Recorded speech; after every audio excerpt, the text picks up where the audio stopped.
Hi, I'm Les from English Listening World. I teach English conversation. Let's take a deep dive into a and the. This is not a perfectly complete description, but it's going to be pretty good. Let's start with the. The.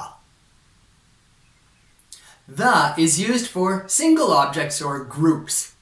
If there's only one of an object, you can put the in front of it. Some simple examples are the sun, the moon, the sky, and the sea. Even though some people might say there are 7 seas, and other people might say 8 or 9, when we talk about going to the sea, we say the sea. You can use the for uncountables.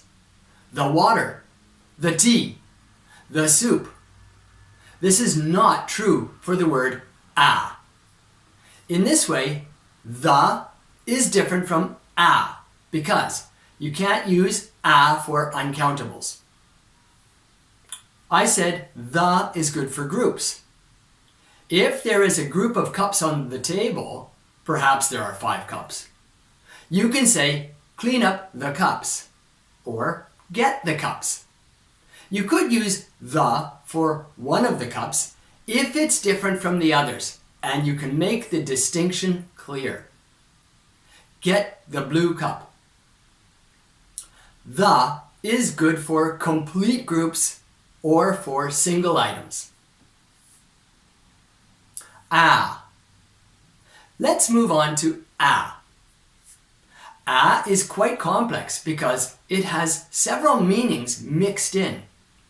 To begin with, a means one, but that can be confusing because a also means more than one.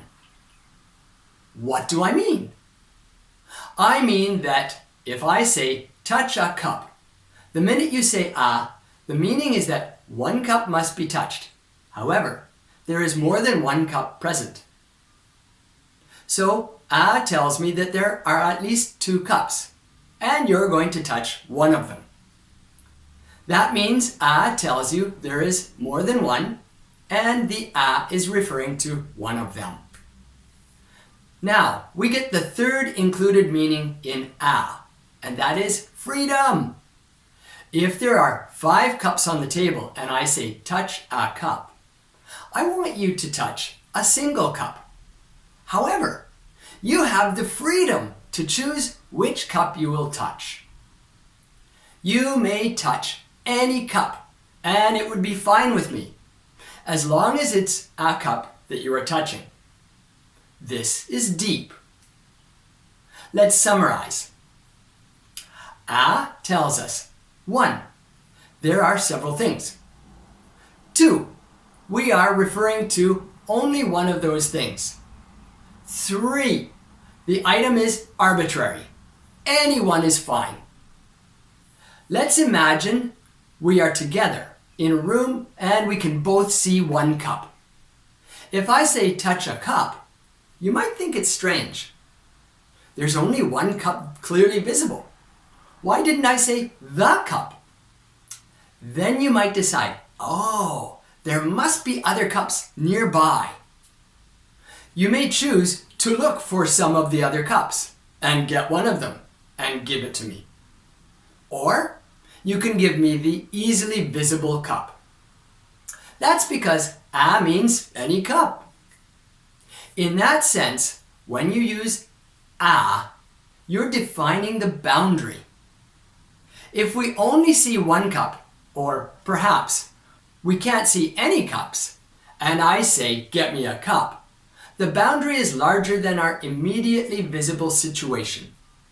Let's imagine we're in a room, and I say, give me an apple.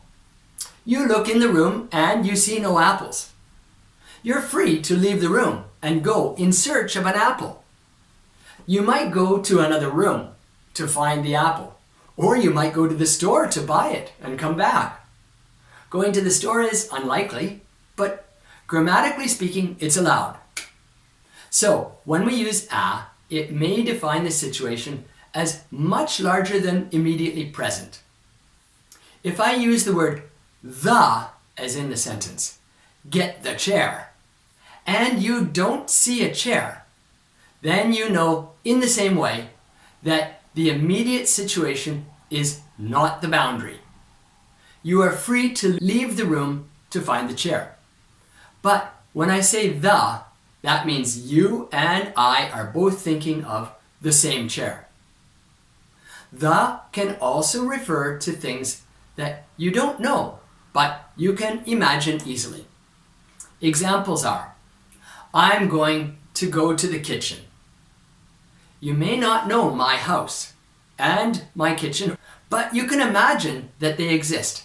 And so the becomes acceptable.